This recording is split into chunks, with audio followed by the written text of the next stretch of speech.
Olá pessoal, vamos então aqui agora a nossa quarta aula. Essa aula aqui ela vai tratar de 6 comandos, certo? Que são comandos que a gente vai usar para poder fazer manipulação de arquivos e manipulação de diretórios, tá? A gente vai primeiro falar sobre esses 6 comandos, são comandos que a gente vai usar com muita recorrência, certo? E depois a gente vai tratar de um outro assunto mais específico, que são links que a gente chama links do sistema, que são hard links e soft links, ou links absolutos e links simbólicos, tá? Então a aula vai ficar dividida nessas duas partes.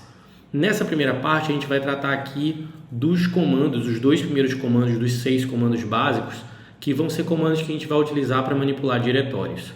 O primeiro desses comandos é o mkdir, que é o make directory. No Windows a gente costuma chamar os diretórios de pastas, tá? Mas aqui no Linux, a gente costuma chamar esses diretórios de diretórios mesmo, directories em inglês, tá? Então eu vou ficar utilizando a palavra diretório, mas se de vez em quando escapulir pasta ou alguma coisa nesse sentido, você sabe que são sinônimos, tá? E usar a palavra diretório eu acho mais adequado, porque é a denominação que o Linux dá e porque os comandos em geral tratam de diretórios. O cd, por exemplo, que a gente viu em aulas passadas, é um comando para change directory, ou mudar diretório. Então tudo é referenciado em relação a diretório. De modo que o comando mkdir é uma abreviação para make directory, ou faça um diretório. Então com mkdir eu posso criar aqui um diretório qualquer. Então vamos dizer aqui que eu vou chamar esse diretório aqui, por exemplo, de meus documentos. Vou botar assim, meus. Se eu quiser dar um nome de um diretório, digamos, com um nome composto, porque, por exemplo, eu poderia criar um diretório aqui chamado, por exemplo, docs, tá? Fiz um diretório, mas eu poderia querer criar um outro diretório chamado meus documentos. E se meus documentos estiver assim, palavras separadas, o que vai acontecer é que o mkdir ele vai criar 2 diretórios, um diretório chamado meus e outro diretório chamado documentos, ó, como a gente pode ver aqui, ó, meus. Tem um diretório aqui chamado docs, que a gente criou, e vai ter um outro diretório aqui que vai se chamar documentos. Não é isso que a gente queria fazer. A gente queria fazer um diretório chamado meus documentos. Então, o que eu vou fazer? Quando você tem nomes compostos assim, você quer declarar eles como uma única variável, então você tem que colocar eles entre aspas, tá? De modo que se eu fizer assim, com meus documentos em separado, e colocar eles entre aspas, aí sim vai haver agora um diretório aqui chamado meus documentos. Dito isso, uma vez que você aprende a criar os diretórios, a outra coisa que você precisa aprender a fazer é a remover diretórios. E o comando para remover diretórios é o rmdir, que é remove directory, ou remover diretórios. Então, eu vou listar aqui os diretórios que a gente fez, e, por exemplo, se eu quiser remover aquele diretório chamado docs, é só eu colocar rmdir docs. E aí, se eu for checar aqui, ó, eu vejo que o docs que estava aqui, ele foi removido. Se eu quiser remover mais de um diretório, aí do mesmo jeito que a gente fez antes, ó, eu quero remover o diretório meus e eu quero remover o diretório documentos. Então agora eu removi o meus e os documentos, certo? E se eu quiser remover o diretório meus documentos, aí é rmdir, de novo, abro aspas aqui, meus documentos. Ele vai remover para mim o diretório meus documentos. Então eu me livrei de todos aqueles diretórios que a gente criou, tá? Agora o rmdir, ele é um comando muito restrito, porque ele pode remover diretórios, mas ele tem uma condição: esses diretórios precisam estar vazios. Então assim, embora seja interessante a gente usar o rmdir, na maior parte dos casos a gente vai ter que utilizar um outro comando que ele é capaz de remover não só diretórios, porque o mkdir e o rmdir eles se referem sempre a diretórios, nunca a arquivos, mas além disso o rmdir, como tem essa limitação de só remover diretórios vazios, às vezes eu vou precisar usar um outro comando que a gente vai ver daqui a pouco. Então vamos agora a um terceiro comando, que é um comando chamado cp, de copy, tá? O que o comando copy vai fazer? Vai fazer exatamente isso, uma cópia de um arquivo de um lugar para o outro. Então, se eu der um ls aqui, eu vejo que aqui eu tenho um documento, um arquivo, chamado nomes1. Vamos ler aqui o conteúdo do nomes1. Ele tem uma lista de nomes lá, Clarice, Rafael, Ramon, Aimee, Irã. E aí o que eu quero fazer? Eu quero criar um outro arquivo que é uma cópia desse nome zoom. Por exemplo, se eu quiser criar um backup desse arquivo com o comando copy, o que eu vou fazer? Eu vou dar cp nome zoom e eu vou dar aqui, por exemplo, nome zoom. E aí o Linux ele tem até uma questão interessante, que sempre que você declara no final de um nome de arquivo ou no final do nome de um diretório o acento til, isso significa que isto é um backup. Essa é a orientação que o Linux dá. Você não é obrigado a fazer isso, certo? Eu poderia chamar nome zoom // backup, por exemplo, ou ponto backup. Mas se você encontrar por acaso na sua vivência com Linux o nome de um arquivo ou o nome de um diretório com o til, você sabe que isso é um documento de backup, tá? Então eu vou fazer aqui, ó, isso. Quando eu der o ls, agora repare que eu tenho o nomes 1 e o nome zoom com o til aqui. Então esse nome zoom ele está justamente sendo o backup, certo? Se eu der aqui um cat nome zoom, aí repare que eu tenho uma cópia dele lá, tá? Se eu quiser copiar não apenas um diretório um arquivo dentro do mesmo diretório. Então, por exemplo, se eu der um ls aqui, eu tenho aqui o nome zoom e eu quero fazer uma cópia desse nome zoom aqui para dentro dessa pasta, por exemplo, downloads. Então, como é que eu vou fazer? Eu vou dar cp, como eu estou aqui dentro desse diretório, o nome zoom está aqui, eu só vou declarar aqui nome zoom, vou dar um espaço e aí eu vou colocar o quê? Ao invés de só colocar o nome do arquivo, eu vou colocar o nome do diretório para qual eu vou copiar, downloads.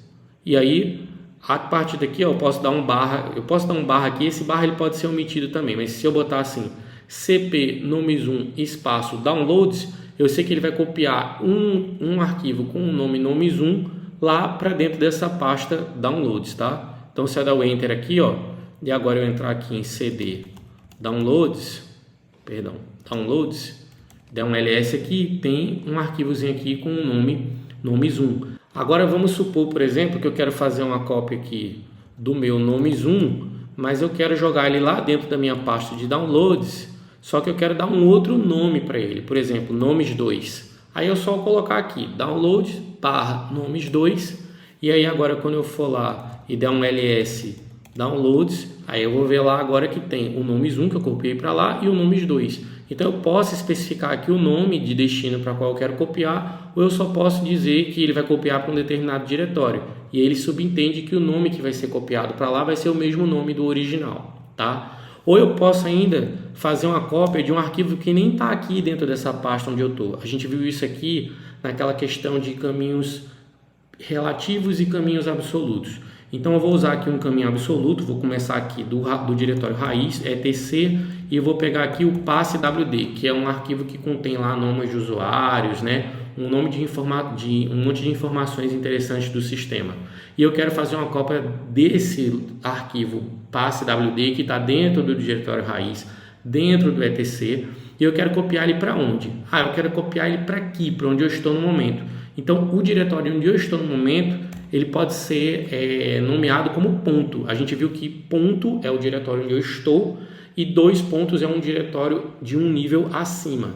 Então, se eu der aqui cp/etc/passe.wd, ele está copiando esse passe.wd para o local onde eu estou. De forma que se eu for aqui agora, tem um passe.wd lá. E aí eu posso ler o conteúdo desse arquivo aqui e ele mostra para mim, tá? Então, assim, existem várias maneiras como você pode usar esse passe.wd. Inclusive, você pode fazer cópias com recursividade. Então, por exemplo, a gente viu aqui que dentro da pasta downloads, você tem um diretório que às vezes pode ter até outros diretórios dentro dele, né? Porque, por exemplo, se eu entrar aqui dentro de downloads, aí der um ls aqui, e eu entrar aqui, vamos lá, vou dar um ls em primeiro nível aqui. A gente viu que aqui tem outro diretório, né?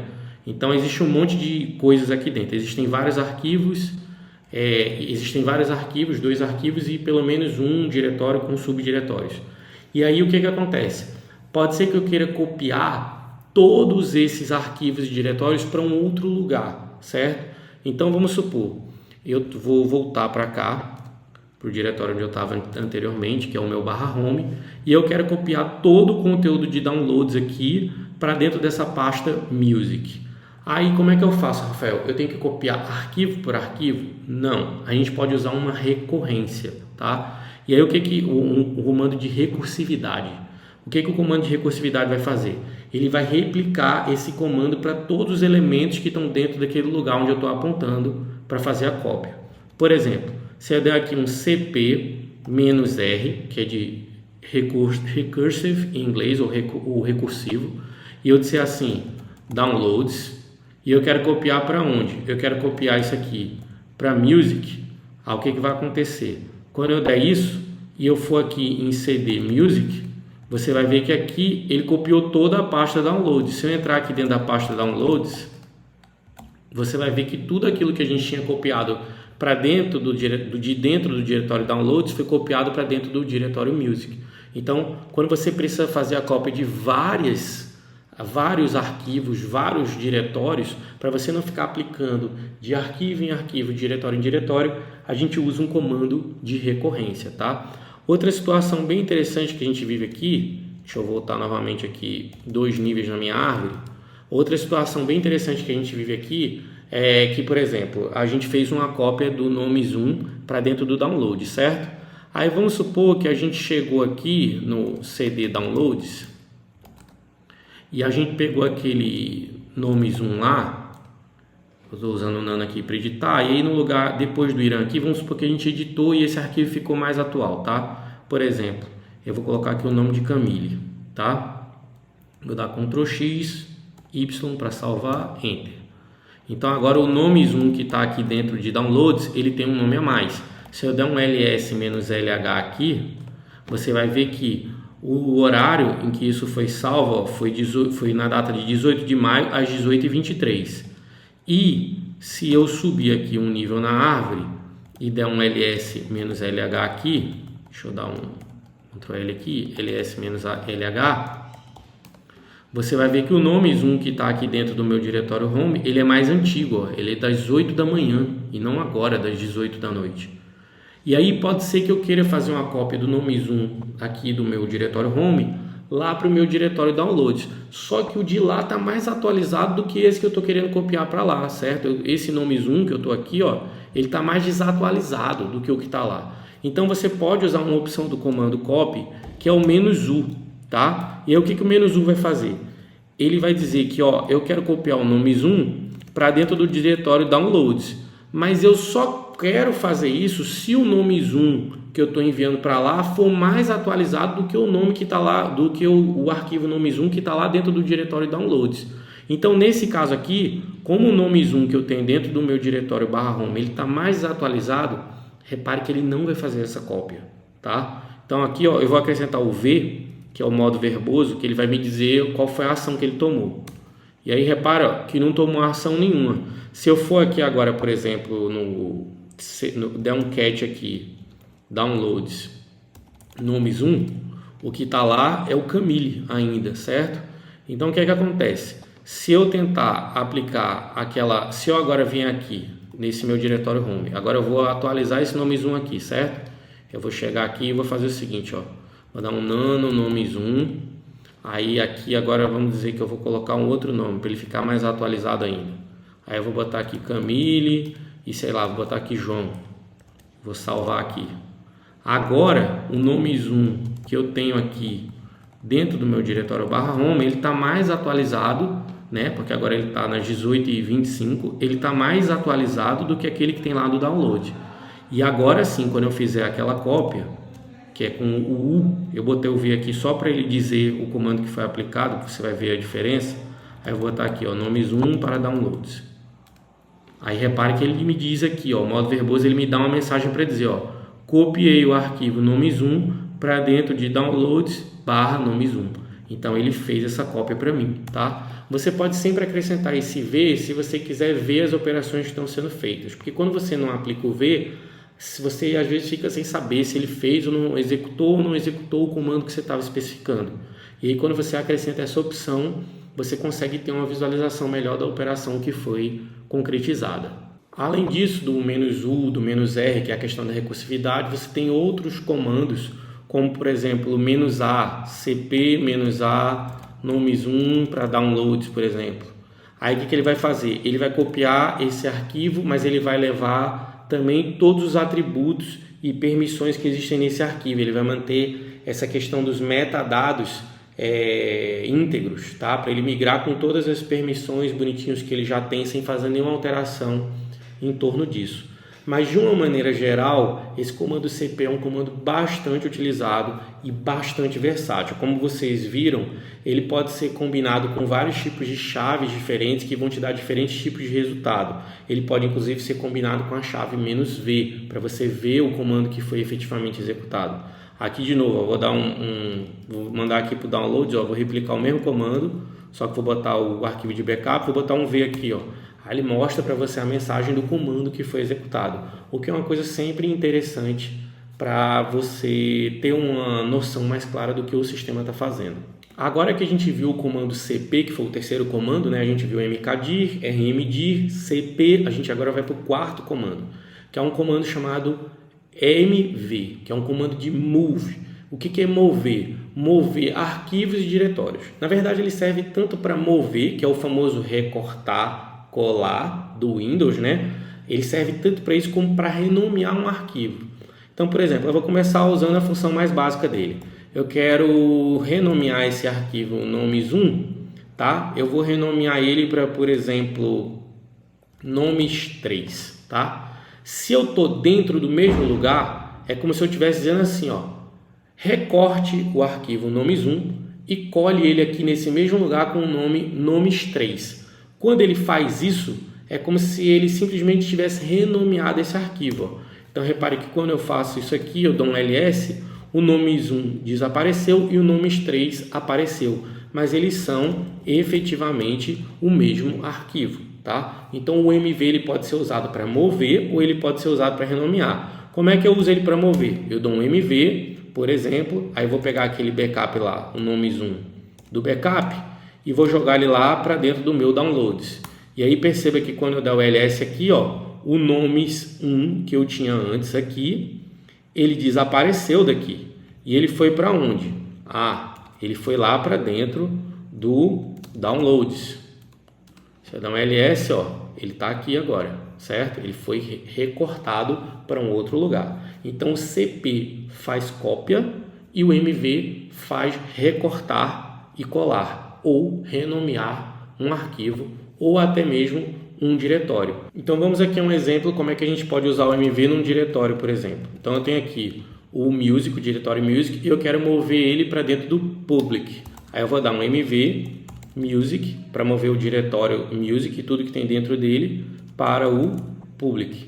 E aí quando eu faço isso, eu dou um ls aqui, o music agora desapareceu. Se eu entrar aqui dentro do public, eu dou um ls e está lá o diretório music. Vou entrar aqui no diretório music, eu dou um ls e tem lá aquela pasta de downloads, que é aquele diretório de downloads que a gente copiou para dentro dele, tá? Então, o mv ele também é um comando que você vai usar com muita recorrência, tá? cp e mv. Uma vez tendo visto esses 4 comandos, vamos ao quinto comando, que é o comando rm. E esse comando, ele justamente vem complementar aquele rmdir, porque o rmdir, como eu disse para vocês, ele tem essa limitação de só fazer exclusão de diretórios vazios. O rm não. O rm ele funciona para diretórios, ele funciona para arquivos e ele funciona inclusive para remover diretórios que não estão vazios. E você tem que usar ele com muita cautela, porque você pode causar grandes estragos no seu sistema ao você fazer a deleção com o comando rm, tá? Então, por exemplo, eu vou entrar aqui dentro daquela pasta do cd public e a gente viu que lá dentro você tem um music, né? Vou entrar aqui dentro desse music. E a gente viu que dentro do music aqui a gente tinha aquele downloads que a gente copiou para lá, né? Fez uma cópia para dentro do music.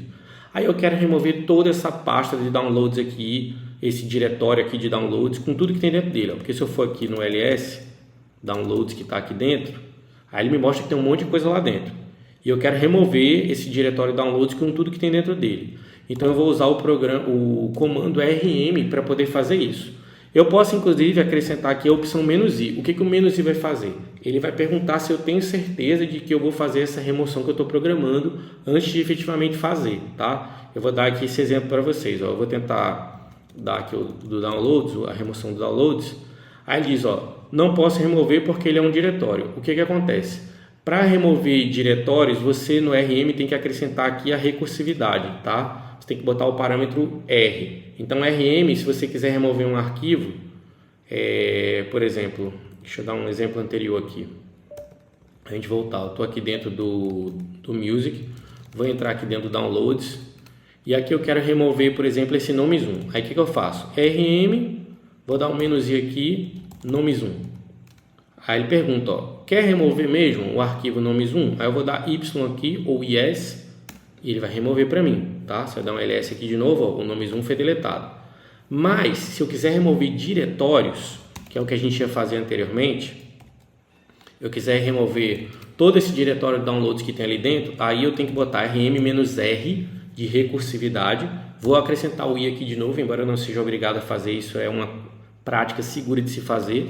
E agora sim eu vou dizer aqui downloads. Aí ele pergunta para mim, ó, vai remover esse diretório downloads? Aí eu posso responder aqui yes ou y, tá? E aí, ó, vai remover, ele inclusive vai me perguntando de coisas que estão dentro do diretório de downloads. Vou remover o nomes 2 aí dentro? Sim. Vai remover o diretório 1 nível? Sim. O 2 nível? Sim. 3 nível? Sim. O arquivo txt que está lá dentro? Sim. Aí ele sai me perguntando tudo, ó. Cada um dos arquivos que vão participar da deleção, ele sai me perguntando. Depois que eu confirmei tudo, é que ele vai lá e que faz a deleção. Mas aí, de novo, se eu não tivesse colocado o parâmetro "-i", não teria problema. Ele faria a remoção sem precisar estar me perguntando as coisas, tá? Agora vamos aqui fazer o seguinte. Deixa eu mover o diretório Music de volta para o nosso /home. Vou dar 2 pontos porque ele está um nível atrás da nossa árvore, né? Então, se eu voltar aqui agora, está lá o nosso Music de volta. A gente viu que eu posso usar o RM e eu posso usar o RM também para ele não me pedir confirmação nenhuma, ele deletar sem me perguntar nada. Então, por exemplo, eu quero, que é uma versão muito comum também de se usar. Por exemplo, eu vou entrar aqui dentro do diretório Downloads e eu vejo que aqui tem aquela estrutura toda de diretórios, primeiro nível, segundo nível, etc e tal. Eu quero remover essa galera com recursividade para poder deletar o diretório. E eu não quero que você me pergunte nada, eu quero simplesmente que você delete o que tem dentro desse diretório aí. Aí é só eu fazer isso aqui, ó. Quando eu dei o tab aqui, ele completou com essa barra, mas o fato de você botar ou não essa barra aqui não altera em nada. O que ele está fazendo? Remover com recursividade e de maneira forçada, ou seja, sem me perguntar se eu tenho certeza ou não do que eu estou fazendo, o que? Tudo que tem dentro desse diretório, um nível. E ele faz essa remoção para mim. Quando eu vou aqui agora, ó, esse diretório desapareceu. O comando RM, inclusive, ele pode ser usado a gente inserindo várias variáveis. Então, por exemplo, eu quero deletar aqui o nomes1, eu quero deletar aqui o nomes1 com o backup, eu quero deletar aqui o nomes2. E aí, cada espaço que eu estou dando, eu estou dizendo um nome de um arquivo ou de um diretório diferente que eu quero utilizar. Claro que se eu tivesse um diretório aqui no meio, aí eu ia ter que usar a recursividade, a chave "-r", o parâmetro "-r", para poder garantir que isso ia ser feito. Mas se eu colocar desse jeito aqui, ó, e for checar agora a pasta, repare que todos os arquivos, eles foram removidos. A ideia geral é que quando você coloca o "-f", ele não vai te pedir confirmação do que ele está fazendo. Ele simplesmente vai chegar lá e vai fazer a deleção, tá? Mas é muito comum que você vai usar o "-r" para poder deletar diretórios e você vai usar o "-rf" quando você quer deletar um monte de arquivos, quando você tem certeza absoluta que é isso que você quer fazer, tá? Mas, de novo, uma boa prática, usar sempre o "-i" para ele informar para você antes, perguntar para você antes, né? Solicitar uma confirmação de tudo aquilo que você vai deletar. E só depois que ele faz essa confirmação é que ele vai lá e executa a operação de deleção, tá? O último comando que a gente vai ver aqui, que é o 6º comando, é um comando que a gente vai precisar instalar, porque ele não vem por padrão aqui no Linux, que é o wipe. Então eu vou apt install wipe. Opa, preciso dar o root aqui, apt install wipe. Aí ele vai me perguntar aqui minha senha, vai instalar para mim aqui o wipe. O wipe ele é como se fosse desaparecer, essa palavra em inglês para wipe. E a partir daqui eu posso usar o wipe ao invés do remove para poder remover. Quando é que o wipe é utilizado? O wipe ele também é utilizado para você apagar arquivos e diretórios, né, com conteúdo num determinado disco. Só que a diferença dele para o comando RM é que ele sobrescreve os bytes existentes. Porque quando você deleta um negócio do seu file system, essa coisa ela não é realmente deletada. É como se existisse um livro que tem um index lá do livro, né? O conteúdo de tudo que tem no livro, e tem o número da página onde está cada um dos capítulos, por exemplo. Então o que faz? Ao invés dele arrancar aquele capítulo fora do livro, ele deleta só lá no index, onde ele diz assim, capítulo 1, página 50, ele apaga isso aí. O capítulo 1 continua lá a partir da página 50, mas não está mais no index. Então se você for um perito, ou se você precisar recuperar essa informação, muitas vezes você vai conseguir fazer isso, mesmo já tendo utilizado o comando rm para fazer a remoção daquele arquivo ou daquele diretório. O que o wipe vai fazer? Ele vai garantir que ele vai apagar tantas vezes aquilo ali, ele vai deletar aquele dado, que ele vai fazer o seguinte, ele vai sobrescrever aquele dado ali com um monte de bytes, por exemplo, um monte de zeros ou um monte de uns. Então ele vai garantir que esse dado ele permaneça irrecuperável na superfície do disco após você ter feito a deleção, tá? Então, se você quiser realmente garantir que ninguém vai ser capaz de recuperar, nem com um software especializado, nem com um dispositivo eletrônico muito caro, por exemplo, que ele vai conseguir recuperar esses dados anteriores que ficaram lá, aí você vai usar o wipe. Então, por exemplo, se eu só quero remover o meu nome, aí eu vou lá e faço isso aqui, ó, rm, meu nome. Beleza. Mas se eu quero, por exemplo, deletar o Rafael ali, o arquivo Rafael, e eu quero garantir que ninguém vai nunca mais conseguir recuperar essa informação, aí você vai aqui em wipe Rafael. Ele vai perguntar, tá ok? É isso mesmo que você quer fazer? Eu vou dar um Y aqui. Aí, opa, tem que dizer yes. Yes ou no? Yes. Aí ele foi lá e finalizou a operação. Ele realmente pegou e deletou para todo sempre, eternamente, amém, o meu arquivo Rafael, tá certo? Esse é o 6º comando que eu queria apresentar para vocês. Agora, pessoal, a gente vai entrar naquela segunda parte da aula que eu havia explicado, que é explicar o que são os hard links e soft links. Os hard links são traduzidos em português para links absolutos e os soft links são traduzidos para links simbólicos, tá? É só você associar o soft, que começa com S, com o S de simbólico, tá? E assim você tem uma boa noção do que vai ser feito. O que eles se assemelham no Windows a serem feitos? Bom, os atalhos do Windows são uma boa analogia para o que são os hard links e soft links. O que isso é? É você pegar um arquivo e chamar o mesmo arquivo por nomes diferentes, certo? Essa é a ideia. Então, nos hard links, o que vai acontecer? Você tem lá um arquivo, por exemplo, aqui o meu nomes3. Então, se eu der um cat aqui, nomes3, aí tem lá a lista de nomes que eu tenho dentro dele. Eu quero poder chamar o nomes3 por um outro nome, mas eu quero que ele se refira ao mesmo arquivo. Eu quero ter 2 nomes diferentes para chamar o mesmo arquivo. Eles não vão nem sequer ocupar espaços diferentes, porque eles, no final das contas, são a mesma coisa. São 2 formas diferentes de chamar o mesmo arquivo. E aí, nesse caso aqui, você vai ter que utilizar para você conseguir fazer isso, você vai ter que utilizar os hard links. Como é que eu faço um hard link? Eu dou um ln, espaço, nomes3, e aqui eu dou um espaço e coloco outro nome pelo qual eu quero chamar esse arquivo, por exemplo, nomes1. Então, repare que a partir de agora eu tenho aqui o nomes3 e o nomes1. E se eu for ler o conteúdo do nomes1, ele tem exatamente o mesmo conteúdo do nomes3, tá?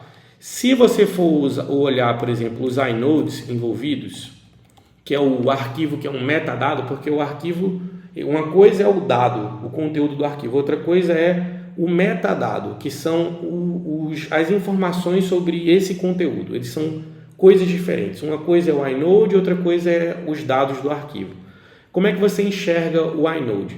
Se você chegar aqui e der o ls-lh e completar aqui com i, você enxerga os números dos inodes de cada um dos arquivos.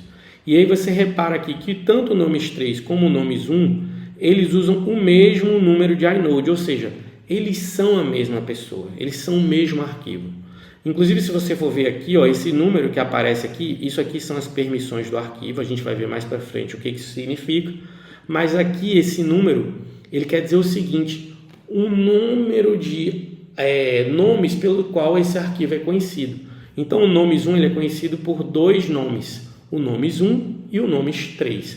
Se eu chegar agora aqui, inclusive, e der um RM no nomes3, aquele conteúdo que está no nomes1 ele não vai desaparecer, ele vai permanecer lá, porque o nomes1 e o nomes3 eles são só nomes diferentes e chamar o mesmo arquivo. Então, mesmo que o nomes1 tenha sido derivado do nomes3, que a gente fez aqui, né, no comando, a gente pegou, deu um ln aqui, do nomes3 a gente fez o nomes1.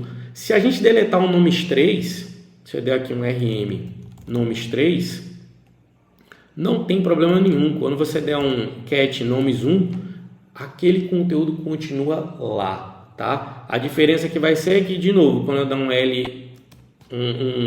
LHI aqui, um LSLHI aqui, aí você perceba que agora ele voltou para só ter um link para esse arquivo. Então, o nomes1 agora ele só é conhecido por um link no sistema. Se eu tivesse feito ln nomes1, nomes2, agora ele tem dois nomes. O mesmo arquivo ele é conhecido, os mesmos dados são conhecidos por dois nomes diferentes.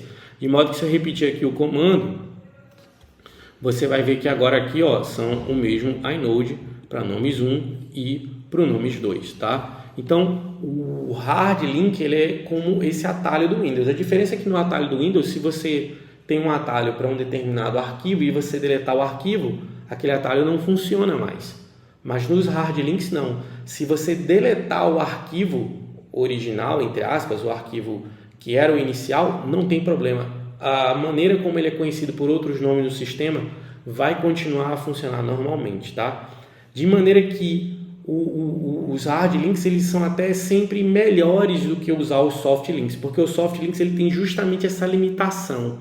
Os soft links, quando você usar um nomes1 e criar a partir do nomes1 um soft link, um link simbólico para nomes2, se você deletar o nomes1, você não consegue mais acessar a partir do nomes2, porque ele perdeu a referência, entende? O hard link, e qual é a limitação do hard link? Ele é sempre melhor, ele é sempre mais indicado, Rafael. Mas qual é a limitação dele? A limitação no hard link é que, primeiro, o hard link ele só pode ser utilizado dentro da mesma partição, dentro do mesmo file system. Então, por exemplo, se eu estou aqui na minha partição SDB e eu tenho um outro disco que é o SDC, eu não posso criar um hard link que linka um arquivo que está em SDB para linkar para SDC, porque são duas partições diferentes. Ele não vai funcionar assim. Ele tem que atuar dentro da mesma partição. A outra limitação que o hard link tem é que o hard link ele não pode ser utilizado para diretórios. Ele só pode ser utilizado para arquivos. Então eu só posso dar vários nomes para arquivo e não para diretório. E o soft link ele vai ter justamente a expansão dessa possibilidade, que é eu poder criar entre partições diferentes, entre file systems diferentes, links. Então, se eu tenho lá no disco SDB, eu posso criar lá um arquivo chamado nomes1, que se refere, na verdade, a um outro arquivo que é o nomes2, que está numa outra partição chamada SDC. Tá? Então, ele consegue navegar entre diferentes partições no soft link. E o soft link ele também pode fazer links de diretórios, que é algo que o hard link não consegue fazer. Tá? O hard link ele não consegue trabalhar fazendo link entre nomes de diretório. Você não consegue chamar um diretório por dois nomes diferentes no sistema. Tá? Só o soft link faz isso. Ah, Rafael, eu quero criar um soft link, eu não quero criar um hard link. A gente viu aqui o nomes1, o nomes2, tem um hard link entre eles representam a mesma pessoa. Vou criar aqui um soft link. O soft link para criar ele é muito simples, é o "-s". Aí eu vou criar aqui, a partir do nomes1, eu vou criar agora o nomes3. Então, perceba, eu tenho aqui, vou dar aqui o "-lhi", eu tenho aqui o nomes1, que ele tem esse inode aqui com final 861. Eu tenho o nomes2, que é um hard link dele, que tem o mesmo inode, tá vendo aqui? É o mesmo número. E agora eu tenho o nomes3, que foi um soft link. Repare que ele representa aqui que o nomes3 está apontado para nomes1, tá? E ele tem inclusive um inode diferente. Então é realmente como se fosse um outro arquivo, é realmente um atalho. Se eu for ler aqui, por exemplo, o cat nomes3 e o cat nomes1, eles são a mesma coisa.